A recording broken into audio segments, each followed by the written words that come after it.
Last గవర్నమెంట్లో జరుగుతున్న అక్రమాలు ఒక్కొక్కటి బయటకు వస్తున్నాయి. ముంబై మోడల్ని కూడా వాళ్ళ ఫ్యామిలీని కూడా వేధించారు. అందులో బలవంతంగా ఐపీఎస్ని కూడా ఇన్వాల్వ్ చేసి గవర్నమెంట్లో కీలకమైనటువంటి వ్యక్తులు కార్యకలాపాలు చేశారన్న ఒక ప్రచారం కూడా జరుగుతుంది సార్. ఇది మీ దృష్టికి వచ్చిందా? వస్తే అలాంటి చర్యలు ఉండిపోతున్నాయి సార్.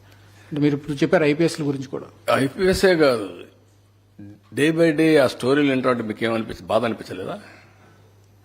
వాళ్ళ బిహేవియర్స్, ఆ స్టోరీస్ అవి విన్నప్పుడు అసహ్యం లేదా? Never I heard all these things in my life. In politics ఎప్పుడో ఒక చిన్న ఇది వస్తే అది పెద్ద స్కాండల్గా ఊహించుకున్నాం ఒకప్పుడు. ఇప్పుడు యూజువల్ అయిపోయినాయి. పార్టీలు మాట్లాడరు, ఆ పార్టీ ప్రెసిడెంట్ మాట్లాడరు. ఏం నాకు ఈరోజు నిన్న మా వాళ్ళు ఏదో చిన్న పనులు చేశారంటే I'm very serious about it. నా ఇమేజ్, నా క్రెడిబిలిటీ, మా పార్టీ విశ్వసనీయత, I'm thinking seriously. I want to talk to them very frankly. I want to guide them, or otherwise I want to be very firm. అలాంటివి నేను ఆలోచిస్తుంటే ఇన్ని జరుగుతా ఉంటే మాట్లాడరా మీరు? అంటే ఏంటి మీ ప్రవర్తన? ఏవి రాష్ట్రం ఏంటి? ఏంటి ప్రపంచంలో మీరు చెప్పండి. ఇటీవల కాలంలో అపోజిషన్లో ఉంటే వాళ్ళ ఎమ్మెల్యేలు, ఎమ్మెల్సీలు, వాళ్ళ క్యారెక్టర్స్ అవన్నీ వస్తా ఉంటే are you not feeling ashamed of it? మీకు అనిపించలేదా ఇక్కడుండే లీడర్స్ మిమ్మల్ని అడుగుతున్న మీడియాని? Is it the way running political parties? మనం మోడల్సా? మనం ఆదర్శమా? ఇదే మనం నేర్పించే సమాజానికి? మొన్నటి వరకు వీళ్ళు చేసిన దౌర్భాగ్యం గంజాయి వెంటాడతా ఉంది మమ్మల్ని. ఇంకా దాన్ని ఎట్ట తీసేయాలి నేను అప్పుడే ఎలక్షన్ ముందే చెప్పాను. ఇక్కడ అన్ని సమస్యలు నేను కొట్టగలుగుతాను, కానీ గంజాయిని తీసేయడం మాత్రం టైం పడుతుంది. ఎందుకంటే ఒకసారి అడిక్ట్ అయిపోయిన తర్వాత గంజాయికి అంత ఈజీ కాదు అని చెప్పాను. ఏంటి ఆ నెట్వర్క్? ఏంటి భయంకరమైన నెట్వర్కా? ఎక్కడొస్తాడు, ఎవడు తెస్తాడు, ఎవడమ్ముతాడు, ఎవడికి తెలియదు. ఒక భయంకరమైనటువంటి నెట్వర్క్ క్రియేట్ చేసి రాష్ట్రాన్ని గంజాయి మత్తులో సుడిగుండంలో నెట్టేసే పరిస్థితికి వచ్చారు. దాన్ని చూస్తే బాధ, ఆవేదన. కానీ వాట్ కెన్ వి డూ? అంత ఈజీగా ఉండదు. సరే, లిక్కర్ అంటే, మద్యం అంటే నేను కొట్టగలిగాను, దాన్ని కూడా సమర్థించుకుంటారు. బుద్ధి జ్ఞానం లేకపోతే ఎక్కడా లేని పాలసీస్ మీరు తేవడం ఏంటే? ఎవడిచ్చాడా మీకు అధికారం మీ బ్రాండ్ మీరు తయారు చేయడానికి? There is a national brands, there is international brands, there are companies over a decades, centuries they are in that profession. ఉండో తీసుకొస్తావు, ఏదో బ్రాండ్ పెడతావు, ఏదో చేస్తావు, కలుపుతావు. అంటే మొలాసెస్ కలిపేసి ఇచ్చేస్తే లిక్కర్ అయిపోతుందా? దానికి స్టాండర్డ్స్ లేవా?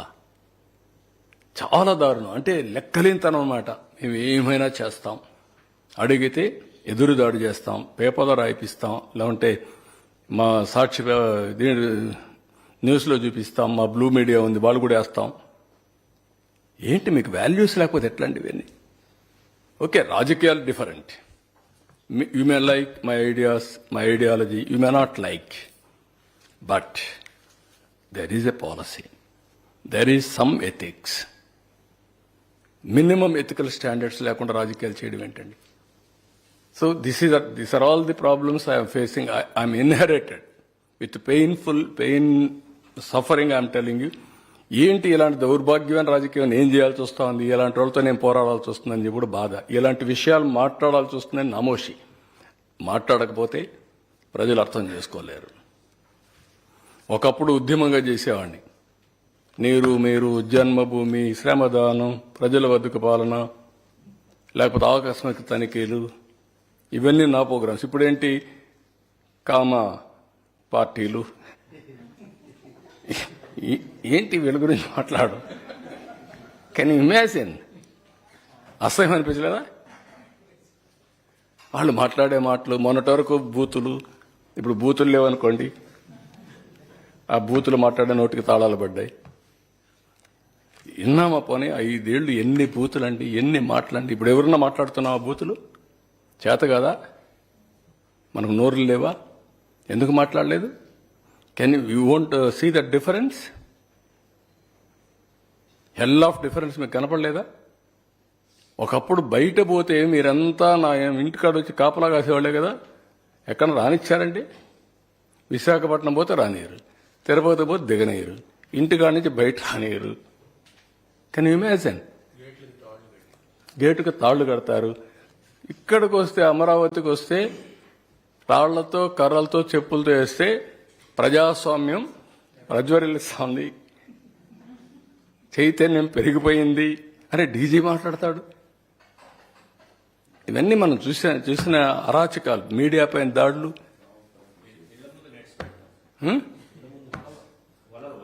వల్ల పెట్టడం, పైన డ్రోన్స్ వేయడం, ఆడబిడ్డలు బాత్రూముల్లో ఉంటే డ్రోన్స్ ఎగరేయడం, పైశాచిక ఆనందం కాకపోతే, పిచ్చితనాలు కాకపోతే ఏంటి ఇవన్నీ తలుచుకుంటే ఇవన్నీ జరుగుతాయా అని ఆశ్చర్యం అయింది మీకు